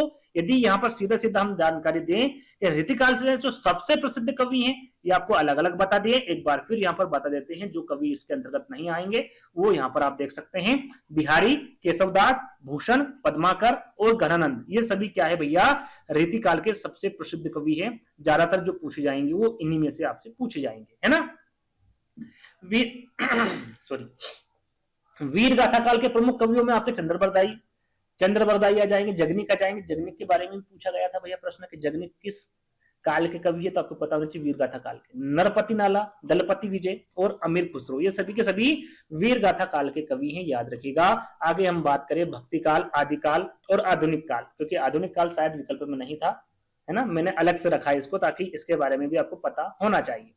भक्ति काल में आपके हो जाएंगे इसको भी 2 भागों में बांटा है, जैसे कि हमने अभी देखा था कृष्ण भक्ति, सगुण भक्ति और निर्गुण भक्ति, है ना। सगुण भक्ति के कवि अलग है और निर्गुण भक्ति के कवि अलग है। यदि आपसे सीधा सीधा पूछ ले भाई तुलसीदास जी किस काल के कवि है, विकल्प में भक्ति काल है, तो बिल्कुल सही है ना, अच्छी बात है, आपको ये पता है। लेकिन वहां पर ये पूछ ले कि तुलसीदास जी किस काल के कवि है, सगुण भक्ति काल के हैं या फिर निर्गुण भक्ति काल के, तो आपको पता होना चाहिए सगुण भक्ति के अंतर्गत आएंगे, क्योंकि जो भक्ति काल के अंतर्गत इनको 2 भागों में बांटा है, सगुण भक्ति और निर्गुण भक्ति। तो सगुण भक्ति के जो प्रमुख कवि होंगे उसमें आपके तुलसीदास जी आ जाएंगे, सूरदास जी, मीराबाई और अष्टचाप के कवि जितने भी हैं ये सभी के सभी सगुण भक्ति के प्रमुख कवियों के अंतर्गत आएंगे। निर्गुण भक्ति के प्रमुख कवि कबीरदास हो गए, रैदास हो गए, गुरु नानक, दादू दयाल हो गए और मलिक मोहम्मद जायसी जैसे संत और सूफी कवि, ये सारे के सारे किसमें शामिल है? निर्गुण भक्ति के प्रमुख कवियों में शामिल है। याद रखिएगा, सगुण भक्ति और निर्गुण, ये 2 भागों में बांटा है भक्ति काल, है ना। अब आदिकाल के प्रमुख कवि की हम बात करें, इसमें आपके अब्दुल रहमान आ जाएंगे, नलपति नाला, चंद्रबरदाई, दलपति विजय, जगनिक आ जाएंगे आपके, है ना। शालिभद्र सूरी आ जाएंगे, अमीर खुसरो, विद्यापति, स्वयंभू, लक्ष्मीधर, जो इंदु, केदार और गोरखनाथ, ये सभी के सभी किसके अंतर्गत आ जाएंगे? आदिकाल के प्रमुख कवि के अंतर्गत आएंगे। आधुनिक काल के प्रमुख कवि पूछा जा सकता है मैथिली शरण गुप्त, रामचरित उपाध्याय। पूछा क्या जाएगा कि भाई मैथिली शरण गुप्त किस काल के कवि है, तो आपको पता होना चाहिए आधुनिक काल के कवि है। इनके साथ साथ रामचरित उपाध्याय, नाथुराम शर्मा, शंकर, ल भगवान दीन, राम नरेश त्रिपाठी, जयशंकर प्रसाद, गोपाल शरण सिंह, माखन लाल चतुर्वेदी, अनूप शर्मा, राजकुमार वर्मा, श्याम नारायण पांडे, दिनकर, सुभद्रा कुमारी चौहान, महादेवी वर्मा, ये सभी के सभी किसके अंतर्गत आएंगे भैया? आधुनिक काल के कवि के अंतर्गत आएंगे। एक फोटो ले लीजिएगा, स्क्रीनशॉट ले लीजिएगा, जब भी समय मिले पढ़ लीजिएगा, ये जरूरी है ना, पढ़ना बहुत जरूरी है। और अंधेर नगरी के लेखक के बारे में पूछा गया कि भैया अंधेर नगरी के लेखक कौन है? प्रताप नारायण मिश्र है, हरिकृष्ण प्रेमी है, भारतेंदु हरिश्चंद्र या फिर राजकुमार वर्मा है। तो यहाँ पर देखिए जो अंधेर नगरी है एक प्रकार की क्या है, ये नाटक है, और ये किसके द्वारा लिखी गई है? इसके लेखक कौन होंगे? तो इसके लेखक होंगे आपके भारतेंदु हरिश्चंद्र। कौन होंगे भैया? भारतेंदु हरिश्चंद्र। और इनके द्वारा और कौन कौन सी नाटक, जैसे कि प्रश्न में नाटक पूछी गई है, तो इनकी प्रताप नारायण मिश्र के नाटक के बारे में जानेंगे, हरिकृष्ण प्रेमी के नाटक, भारतेंदु हरिश्चंद्र और राजकुमार वर्मा, है ना, इनके द्वारा कौन कौन सी नाटक लिखी गई है। आंसर मैं आपको बता चुका हूं, इसका आंसर क्या हो जाएगा? भारतेंदु हरिश्चंद्र हो जाएगा। साथ में मैंने एक और चीज मैंने आपको बताई थी आधुनिक हिंदी साहित्य के पितामह के बारे में, कि आधुनिक हिंदी साहित्य के पितामह कौन होंगे? तो वो भी आपके भारतेंदु हरिश्चंद्र होंगे। यहाँ पर वैसे लिखा भी हुआ है, सॉरी यहाँ पर लिखा भी हुआ है कि आधुनिक हिंदी साहित्य के पितामह किसे कहा जाता है? भारतेंदु हरिश्चंद्र जी को कहा जाता है। इनके साथ में जो आपके अंधेर नगरी के साथ में और कौन सी नाटक इनके द्वारा लिखी गई है?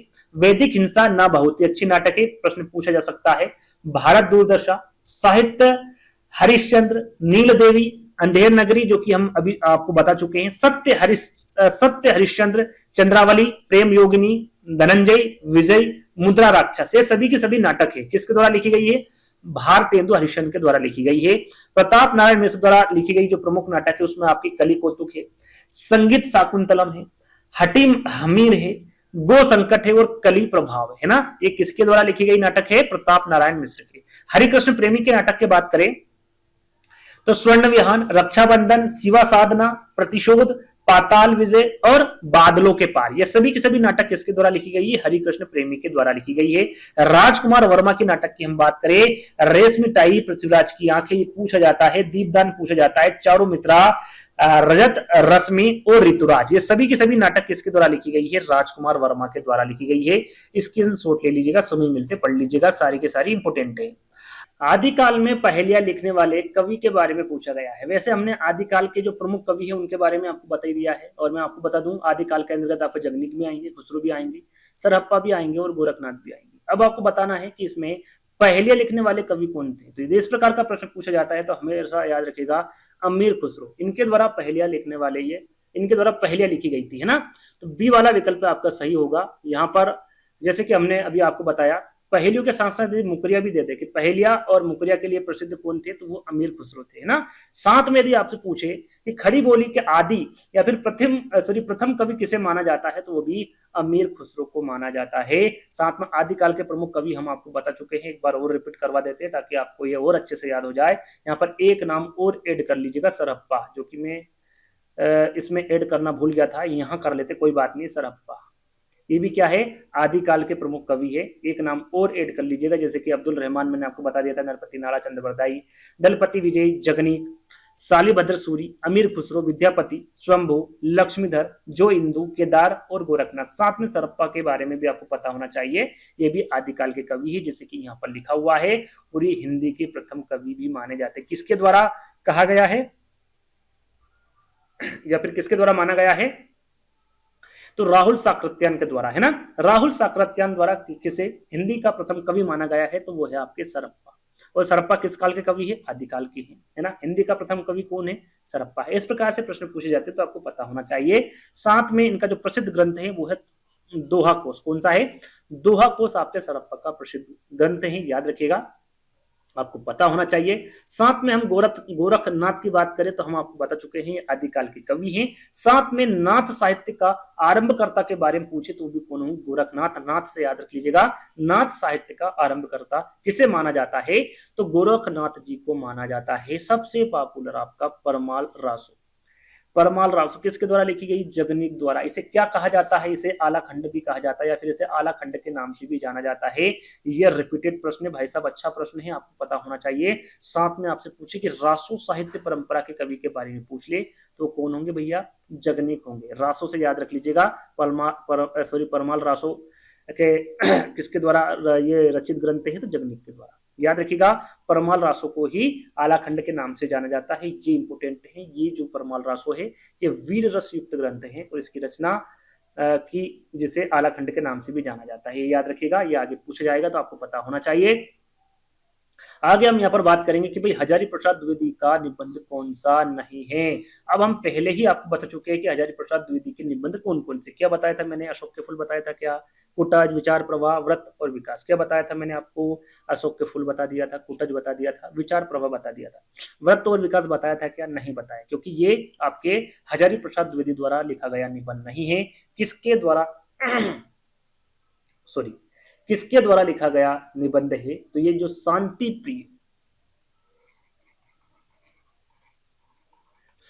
प्रिय द्विवेदी जी द्वारा लिखा गया ये एक निबंध है, हजारी प्रसाद द्विवेदी द्वारा नहीं लिखा गया है। तो डी वाला विकल्प आपका सही होगा। इनके बारे में थोड़ा सा जान लेते हैं कि भाई देखिए यहाँ पर लिखा हुआ है कि व्रत और विकास शांति प्रिय द्विवेदी का निबंध है, ना कि आपके, यहाँ पर देखिए थोड़ा सा मिसप्रिंट हुआ है, हजारी प्रसाद द्विवेदी लिखा हुआ है, हाँ नहीं हुआ सॉरी, शांति प्रिय ही लिखा हुआ है ना।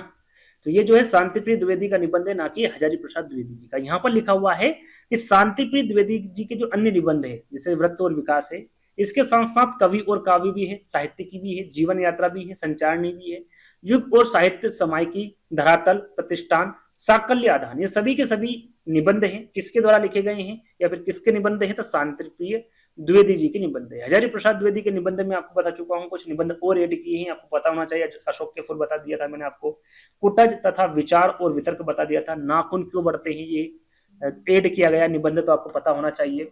शिरीष के फूल, कल्पलता, मध्यकालीन धर्म साधना, विचार प्रवाह, साहित्य सहचर तथा आलोक पर्व, ये सभी के सभी हजारी प्रसाद द्विवेदी के निबंध हैं। तो याद रखिएगा, ये भी आपको पता होना चाहिए, है ना, कि सभी के सभी हजारी प्रसाद द्विवेदी जी के निबंध हैं।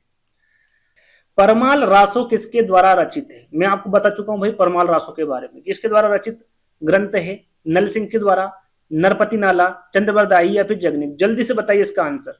परमाल रासो को और क्या कहा जाता है, ये भी मैंने आपको बताया था, क्या कहा जाता है, जल्दी से आंसर बताइए, जब तक लिख देता हूं मैं। आलाखंड, क्या कहा जाता है इसको, आलाखंड भी कहा जाता है परमाल रासो को। अब बताइए किसके द्वारा रचित है, सभी को पता भैया जगनिक, क्योंकि मैं काफी बार इसको बता चुका हूं, है ना। अब थोड़ी सी जानकारी मैं देना चाहूंगा, जितने भी आपके रासो ग्रंथ हैं कौन किसके रचिता है, जैसे कि यहाँ पर परमाल रासो है जगनिक के, जिसे जगनिक द्वारा रचित है, जिसको आलाखंड भी कहते हैं। परमाल रासो को याद रखिएगा, परमाल रासो को आलाखंड के नाम से भी जाना जाता है। इसके रचिता कौन हुए, जगनिक होंगे। पृथ्वीराज रासो की बात करें, चंद्रबरदाई होंगे।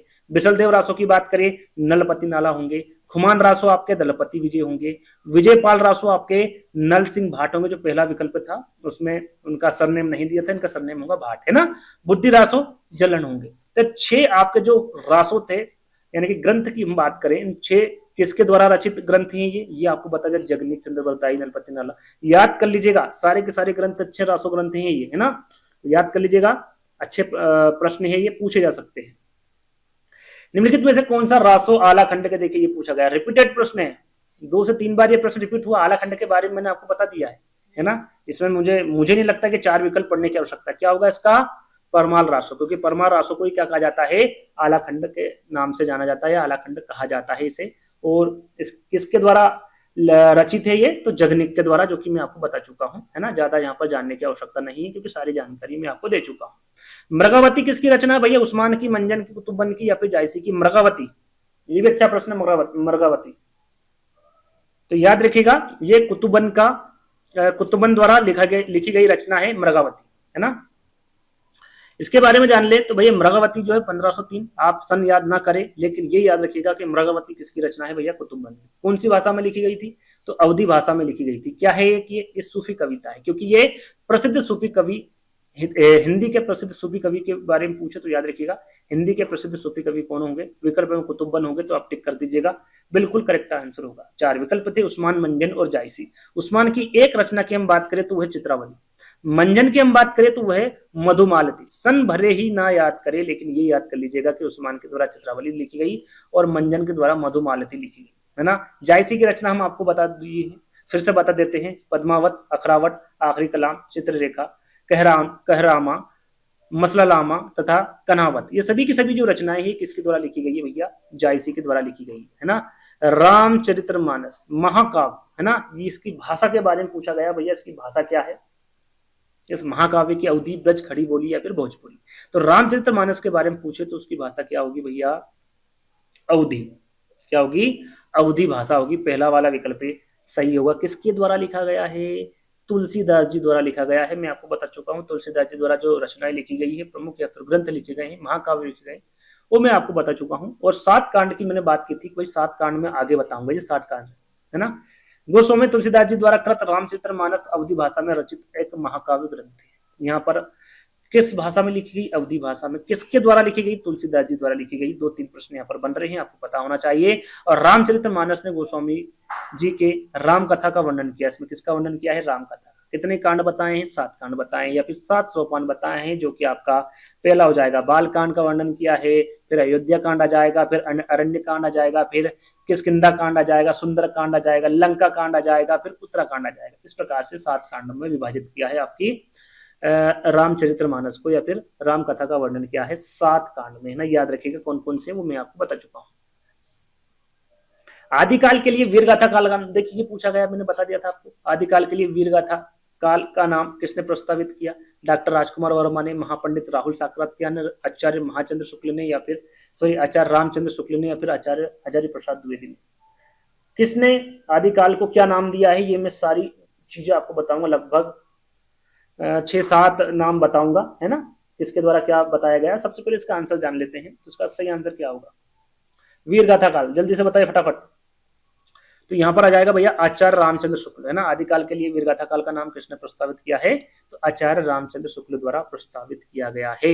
यहाँ पर कुछ और नाम मैंने लिखे हैं, जैसे कि आदिकाल को चारण काल किसने कहा है, तो ये आपके जॉर्ज गिरेसन द्वारा कहा गया। अच्छा प्रश्न है ना, पूछा जा सकता है। जितने भी यहाँ पर ये नाम लिखे हैं सारे के सारे अच्छे पूछे जा सकते हैं। आदिकाल को प्रारंभिक काल आपका मिश्रबिंदु ने कहा है। आदिकाल को बीज वपन काल आचार्य महावीर प्रसाद द्विवेदी ने कहा है। आदिकाल को वीरगाथा काल, जैसे कि हम प्रश्न में देख चुके हैं, आचार्य रामचंद्र शुक्ल द्वारा कहा गया है। आदिकाल को सिद्ध सामंत काल आपके पंडित राहुल साकरात्यान जो कि विकल्प में थे, तो यहाँ पर सिद्ध सामंत काल कहा है आदिकाल को। आदिकाल को संधि काल एवं चारण काल किसके द्वारा कहा गया है, तो डॉक्टर राजकुमार वर्मा के द्वारा। आदिकाल किसके द्वारा कहा गया है, तो डॉक्टर हजारी प्रसाद द्विवेदी द्वारा कहा गया है ना। तो ये 6-7 नाम है, शायद 2-4-2-6-7 नाम है ना, याद कर लीजिएगा, अच्छे हैं सारे के सारे। आदिकाल की रचना है भैया, आदिकाल की रचना कौन सी, अखरावट, छत्रसाल दशक, दीपशिखा, खुमान रासो। अभी तक हम जो पढ़ते आए हैं ये पढ़ते आए हैं कि भाई आदिकाल के कवि कौन से हैं, लेकिन आदिकाल की रचना के बारे में भी आपको पता होना चाहिए। या जब आदिकाल के कवि के बारे में आपको पता होगा, या फिर लेखक के बारे में पता होगा, और लेखक ने कौन कौन सी रचना लिखी वो पता होगा, तो आप यहाँ पर आसानी से गेस कर सकते हैं कि सही आंसर क्या होगा। आदिकाल की रचना पूछी गई है तो वो है खुमान रासो, है ना। और खुमान रासो किसके द्वारा लिखी गई है, दलपति विजय। वो दलपति विजय कौन से काल के अंतर्गत आते हैं, तो आदिकाल के अंतर्गत, मैंने आपको बताया था ना। इस प्रकार से आप याद कर सकते हैं। तो खुमान रासो क्या हो जाएगा, आपका करेक्ट आंसर हो जाएगा। यहाँ पर देखिए लिखा भी हुआ है कि खुमान रासो आदिकाल की रचना है, और खुमान रासो के रचयिता कौन होंगे, दलपति विजय होंगे। जो कि 3 विकल्प हैं, उसके बारे में भी हम जान लेते हैं। जो अखरावट है ये भक्ति काल से संबंधित है। किससे है, भक्ति काल से। और किसके द्वारा लिखी गई है, मलिक मोहम्मद जायसी। छत्रसाल दशक की बात करें तो रीतिकाल से संबंधित है, ये भूषण द्वारा लिखी गई है। दीपशिखा की हम बात करें तो ये आधुनिक काल की रचना है, और ये महादेवी वर्मा द्वारा लिखी गई रचना है। तो ये जो 3 विकल्प हैं इनके बारे में मैंने आपको बता दिया है ना, याद आपको होना चाहिए। चलिए, राष्ट्रवाद कवि रामधारी सिंह दिनकर को उर्वशी के लिए ज्ञानपीठ पुरस्कार किस वर्ष प्रदान किया गया था। देखिए रामधारी सिंह दिनकर को सीधे सीधे यदि आपसे पूछे कि रामधारी सिंह दिनकर को ज्ञानपीठ पुरस्कार किसके लिए मिला था, तो याद रखिएगा उर्वशी के लिए। रामधारी सिंह दिनकर को उर्वशी जो पुरस्कार मिला, उर्वशी के लिए कौन सा पुरस्कार मिला, तो याद रखिएगा ज्ञानपीठ पुरस्कार। 2 से 3 प्रश्न आपके ये बन गए, ये आपको पता होना चाहिए। अब बात करते हैं किस वर्ष प्रदान किया गया था, 71, 72, 73 या फिर 74, कब किया गया था, तो सन पूछे तो 1972। कब ज्ञानपीठ पुरस्कार प्राप्त हुआ था या प्रदान किया गया था, 1972 में। यहाँ पर जानकारी भी इनकी रखी गई है कि राष्ट्रवादी कवि रामधारी सिंह दिनकर को उनकी कृति उर्वशी के लिए ज्ञानपीठ पुरस्कार 1972 में प्रदान की गई थी। कौन सी कृति के लिए, उर्वशी। कब की गई थी, 1972 में। किसको, रामधारी सिंह दिनकर। है ना। हिंदी भाषा पर प्रथम ज्ञानपीठ पुरस्कार, यहाँ पर हमने जान लिया कि भाई उर्वशी के लिए इनको मिला था, लेकिन हिंदी भाषा का जो प्रथम ज्ञानपीठ पुरस्कार है वो किसको मिला था प्रथम बार? तो पहली बार मिला था सुमित्रा नंदन पंत को। किसको? सुमित्रा नंदन पंत को। कब मिला था? 1968 में। इनको कब मिला था? 1972, है ना, याद रखिएगा 1968। उनकी कृति कौन सी थी? क्यों मिला था? तो चिदंबरा के लिए इनको मिला था, एक रचना है इनकी चिदंबरा, उनके लिए इनको ज्ञानपीठ पुरस्कार मिला था, जो कि हिंदी भाषा का प्रथम ज्ञानपीठ पुरस्कार है, और ये सुमित्रा नंदन पंत को 1968 में मिला था, है ना। और 1978 यानी कि अज्ञे को कितनी नावों में कितनी बार के लिए यदि पूछ ले कि भाई ना कितनी नावों में कितनी बार के लिए अज्ञे जी को कब मिला था, तो ये मिला था 1978 में, है ना, इनको भी मिल चुका है। उसके बाद में महादेवी वर्मा को उनकी कृति यामा के लिए ज्ञानपीठ पुरस्कार मिल चुका है। कब मिला है? तो 1982 में। सन यहाँ पर ध्यान दीजिएगा, सन याद कर लीजिएगा, है ना। 1982 में किसको मिला भैया? महादेवी वर्मा को। किसकी कृति? कौन सी कृति थी? यामा कृति के लिए इनको ज्ञानपीठ पुरस्कार मिला है, तो ये आपको याद कर लेना है। यहाँ पर आचार्य रामचंद्र लिखा हुआ है, है ना। आचार्य रामचंद्र शुक्ल का निबंध के बारे में पूछा गया है, और मुझे लगता है मैंने इनके जो निबंध है वो मैं आपको बता चुका, हाँ बता दिए, है ना। तो यहाँ पर गलत नहीं होना चाहिए। माटी के फूल बताया था क्या? चिंतामणि। छही बोले कण मुस्कुराए या फिर आलोक पर्व, क्या बताया था मैंने? रामचंद्र शुक्ल के निबंध बताए थे मैंने, क्या बताया था उसमें? जल्दी से फटाफट बताइए। और ये तो सीधा सीधा प्रश्न पूछा गया था भैया, पूछा गया था आपसे चिंतामणि के बारे में। चिंतामणि किसकी रचना है? पूछा गया था कि नहीं पूछा गया था? बताइए जल्दी फटाफट बताइए, टाइम नहीं है, वीडियो बड़ा हो रहा है। पूछा था, क्या बताया था मैंने वहां पर? रामचंद्र शुक्ल, है ना, आचार्य रामचंद्र शुक्ल द्वारा ये निबंध है चिंतामणि। यानी कि इसको पलट दिया, प्रश्न को आंसर को प्रश्न बना दे, ये भी आपका रिपीटेड प्रश्न है। और यहाँ पर आप देख सकते हैं कि प्रश्न रिपीट होते हैं, है ना। तो बी वाला विकल्प आपका सही होगा। यहाँ पर देखिए रामचंद्र शुक्ल का निबंध कौन सा होगा? चिंतामणि। और निबंध भी मैंने आपको बताए थे, भाव व मनोविकार, उत्साह, श्रद्धा और भक्ति, करुणा, लज्जा और ग्लानि, लोभ और प्रीति, घृणा, ईर्ष्या, भय, क्रोध, कविता क्या है, भारतेंदु हरिश्चंद्र, तुलसी का, भक्ति मार्ग, मानस की धर्मभूमि, ये सभी के सभी जो निबंध है ये किसके हैं? आचार्य रामचंद्र शुक्ल के। रिपीटेड प्रश्न है ये। चिंतामणि किसकी रचना? सीधे सीधे प्रश्न पूछा गया था, रामचंद्र शुक्ल की। अब यहाँ पर उल्टा कर दिया है कि रामचंद्र शुक्ल का कौन सा निबंध संग्रह है। तो इस प्रकार से प्रश्न भी आपसे पूछे जाते हैं जो कि रिपीटेड हो सकते हैं, है ना। विकल्प में आपका आलोक पर्व था, इसके लेखक कौन होंगे? हजारी प्रसाद द्विवेदी होंगे। छंद बोले कण मुस्काए थे विकल्प में, इसके लेखक कौन होंगे? विष्णु प्रभाकर होंगे। याद रखिएगा, सारे के सारे अच्छे प्रश्न है। सूरसागर भैया, सूरसागर किस भाषा की रचना? मैंने भाषा बताया था सूरसागर, ये प्रश्न आया था। सूरसागर के रचनाकार कौन है ना, ये प्रश्न पूछा गया था, जिसमें मैंने भाषा बताई थी। याद हो आपको? तो आप याद करेंगे तो आपको याद होगा।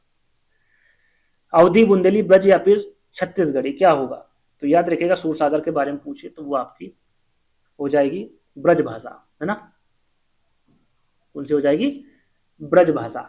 इनके बारे में मैं आपको बता ही चुका हूं भैया कि इनकी रचना कौन सी या फिर काव्य ग्रंथि कौन सी? सूरसागर है, सुरसावली है, साहित्य लहरी है, नल दमयंती तथा बिहालो, ये दो शायद ऐड की थी मैंने, नहीं इनकी काव्य ग्रंथि, तो इनको भी याद कर लीजिएगा। तो ये इनकी जो प्रमुख जो 3 महाकाव्य है, सूरसागर, सुरसावली और साहित्य लहरी, इन तीनों को तो याद कर ही लीजिएगा, है ना। और ये किस भाषा में है? भाषा ब्रज में है, याद होना चाहिए आपको, ये मैं आपको पहले भी बता चुका हूं। वीरों का कैसा हो वसंत कविता किसके द्वारा लिखी गई? सुमित्रा कुमारी चौहान, सुभद्रा कुमारी चौहान, माखनलाल या फिर दिनकर, क्या होगा?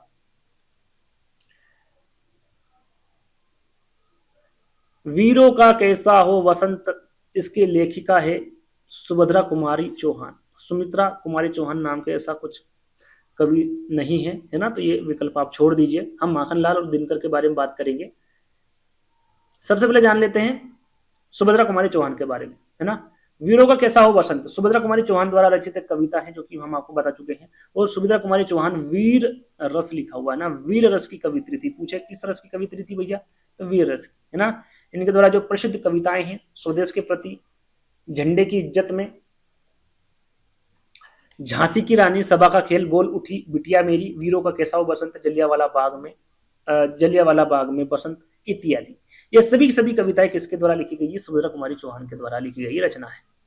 प्रकाश वर्ष की दृष्टि से डॉक्टर हरिवंश राय बच्चन की रचनाओं का सही क्रम क्या है? मतलब पहली कौन सी लिखी, उसके बाद कौन सी लिखी, उसके बाद कौन सी लिखी, इस प्रकार से आपको बताना है। तो पहले विकल्प में उलट पुलट कर दिया है, विकल्प पढ़ने की जरूरत नहीं है। क्या होगा जल्दी से बता सकते हैं आप आंसर कमेंट के माध्यम से। तो सबसे पहले इनकी जो रचना थी वो थी मधुशाला, है ना। अब मधुशाला, मधुबाला ये नहीं होगी, मधुशाला ये हो सकता है आंसर। मधुकलश ये नहीं होगा। निशा, ये तो पहले ही आंसर में समझ आ गया कि मधुशाला जो है इनने 1935 में लिखी थी। कब लिखी थी? 1935 में। फिर लिखी थी मधुबाला 1936। फिर लिखा था भैया इनका मधुकलश 1937। पर निशा निमंत्रण 1938। इस प्रकार से आपको इन रचनाओं को जमाना था, यानी कि सही क्रम बताना था। यदि एक पता होती पहली तो आप आंसर लगा सकते थे, कोई बड़ी बात नहीं थी। दूसरा वाला विकल्प आपका सही होगा, शायद मैंने यहाँ पर लिखा भी हुआ है। हाँ देखिए, देखिए यहाँ पर सही क्रम मैंने आपको बता ही दिया, जैसे कि मधुशाला 1935, मधुबाला 1936, मधुकलश 1937, निशा निमंत्रण 1938, है ना। हरिवंश राय बच्चन की जो और रचनाएं हैं उनके बारे में आपको पता होना चाहिए। ये भी मैंने ऐड करी है इसमें, जैसे कि मधुशाला हो गया, मधुकलश हो गया, मधुबाला, निशा नियंत्रण, एकांत संगीत, संत रंगिनी, मिलन यामिनी, अंकुल अंतर, बुद्ध और नाचघर, प्रणय पत्रिका, आरती और अंगार, ये सभी के सभी किसके काव्य है या फिर रचनाएं हैं? तो हरिवंश राय बच्चन की रचनाएं हैं, याद रखिएगा। इनकी आत्मकथा की बात करें, क्या भूलू के याद करूं, जो कि हम पहले ही प्रश्न में शायद इनके बारे में बता चुके थे आपको। नीड़ का निर्माण, फिर बसेरे से दूर, 10 द्वार के सोपान तक, प्रवास की डायरी, है ना। लगभग मैंने 4 आत्मकथा के बारे में आपको बताया था, जहां तक आप मेरे को पता है और आपको भी पता होगा, मैंने बताया था, है ना। चलिए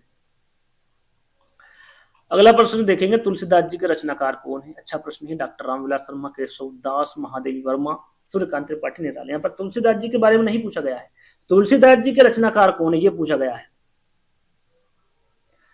तुलसीदास के रचनाकार कौन है, किसके द्वारा लिखी गई वही तुलसीदास? तो याद रखिएगा सूर्यकांत त्रिपाठी निराला। इनका नाम सिर्फ सूर्यकांत त्रिपाठी है, ये इनका क्या है? उपनाम है, जो कि पूछा जाता है। तो याद रखिएगा वो 4th वाला विकल्प आपका सही होगा। तुलसीदास जी के रचनाकार कौन होंगे भैया?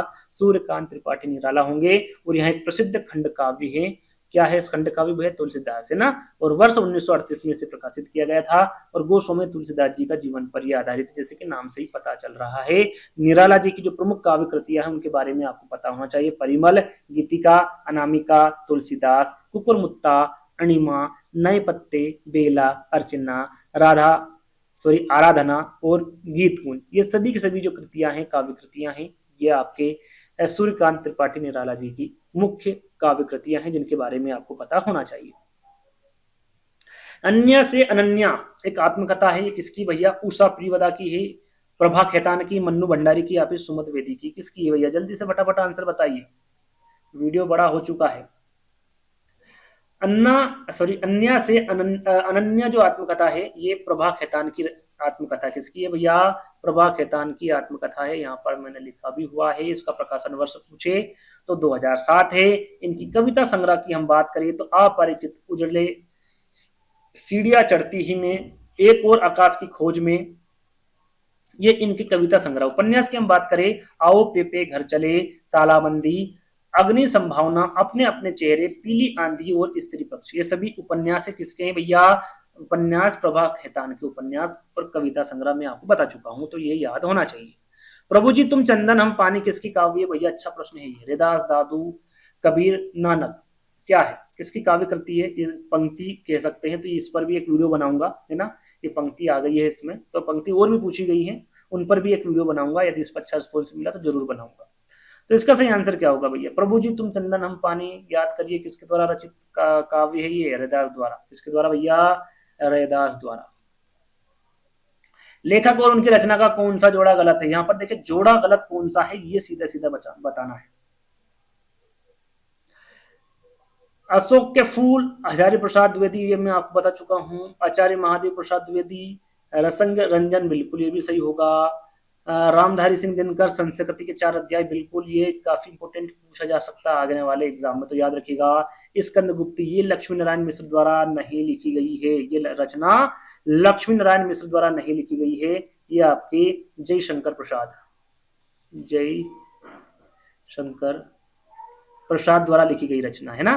तो ये आपका सही होगा, क्योंकि कौन सा जोड़ा गलत है ये पूछा गया था, तो पहला वाला विकल्प आपका सही होगा। जैसे कि यहाँ पर लिखा हुआ है कि लक्ष्मी नारायण मिश्र का जोड़ा ये गलत है, क्योंकि स्कंदगुप्त जो है जयशंकर प्रसाद की प्रसिद्ध एक नाटक है। चलिए अगला प्रश्न,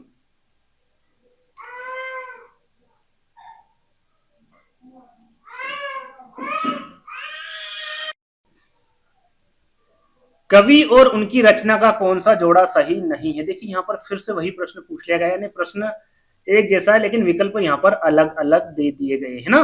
यहाँ पर दिया हुआ है परिमल, सूर्यकांत त्रिपाठी निराला, शिवराज भूषण भूषण, शब्द रसायन देव, उद्धव शतक, भारतेंदु हरिश्चंद्र। तो यहाँ पर देखिए परिमल की हम बात करें तो सूर्यकांत त्रिपाठी निराला द्वारा लिखी गई है, शिवराज भूषण भूषण के द्वारा लिखी गई है, शब्द रसायन देव के द्वारा, उद्धव शतक, जो उद्धव शतक है भैया ये भारतेंदु हरिश्चंद्र के द्वारा नहीं लिखी गई है, ये किसके द्वारा लिखी गई है, जगन्नाथ दास रत्नाकर, किसके द्वारा लिखी गई है, जगन्नाथ दास रत्नाकर के द्वारा लिखी गई, भारतेंदु हरिश्चंद्र द्वारा नहीं लिखी गई है। फोर्थ वाला विकल्प यहाँ पर सही होगा। और यहाँ पर हम देख लेते हैं, लिखा भी हुआ है कि उद्धव शतक भारतेंदु हरिश्चंद्र का जोड़ा सही नहीं है, उद्धव शतक के रचनाकार कौन होंगे, जगन्नाथ दास रचनाकार होंगे, है ना। चलिए अगला और लास्ट प्रश्न है, अगला और लास्ट प्रश्न। तो टोटल कितने प्रश्न लेकर आया, 33, शायद मैं शुरू में आपको नहीं बताया, टोटल कितने थे इसमें, 33 प्रश्न। लेखक और उनकी कृति के युग्म में कौन सा युग्म गलत है, फिर से वही प्रश्न पूछ लिया, लेकिन विकल्प यहाँ पर भी अलग होंगे। तो आर्यों का आदि देश डॉक्टर संपूर्णानंद बिल्कुल सही होगा, वोल्गा से गंगा राहुल साकृत्यायन बिल्कुल सही होगा, सूरज की सातवां घोड़ा धर्मवीर भारती बिल्कुल सही होगा, दर्शन दिग्दर्शन ये रामचंद्र शुक्ल द्वारा नहीं लिखा गया है, ये आपका राहुल साकृत्यायन आ जाएगा, जो कि यहाँ पर लिखा हुआ है, यहाँ पर लिख देता हूं, राहुल साकृत्यायन द्वारा लिखी गई रचना है ना। दर्शन दिग्दर्शन ये रामचंद्र शुक्ल की नहीं है, तो फोर्थ वाला विकल्प क्या हो जाएगा आपका, सही हो जाएगा। यहाँ पर भी लिखा हुआ है, ये मैं आपको बता चुका हूं। इनके द्वारा जो प्रमुख कृतियां हैं या फिर जो रचनाएं हैं राहुल साकृत्यायन के द्वारा, वो वोल्गा से गंगा है, धुमक्कड़ शास्त्र है, मेरी तिब्बत यात्रा है, मेरी यूरोप यात्रा है, किन्नर देश में मध्य एशिया का इतिहास, मानव समाज, वैज्ञानिक भौतिकवाद और दर्शन दिग्दर्शन, जो कि विकल्प में था, है ना। वोल्गा से गंगा और दर्शन दिग्दर्शन, दो विकल्प तो एक ही प्रश्न में आपको देखने को मिल गए। तो ये राहुल साकृत्यायन की प्रमुख कृतियां हैं या फिर प्रमुख रचनाएं हैं। तो ये रहे आपके 33 प्रश्न, जो कि आपके यूपी टेट 2011 से 22 तक के एग्जाम में पूछे गए थे। आई होप आपको वीडियो पसंद आया होगा। अपने दोस्तों के साथ वीडियो को शेयर करना है, चैनल को सब्सक्राइब कर लेना है और वीडियो को लाइक जरूर करना है, ताकि हमें पता चल सके कि भाई हाँ आपको इस प्रकार का वीडियो चाहिए। कमेंट्स के माध्यम से बुरा या फिर भला जो आपको इच्छा हो वो जरूर करिएगा, जिससे कि हमें पता चल सके कि हाँ इस प्रकार के वीडियो आपको चाहिए या फिर नहीं, है ना। आपके अनुसार ही हम वीडियो बनाते हैं, है ना। तो ये आप जरूर करना है आपको। तो अगले वीडियो में जल्द मिलेंगे, धन्यवाद।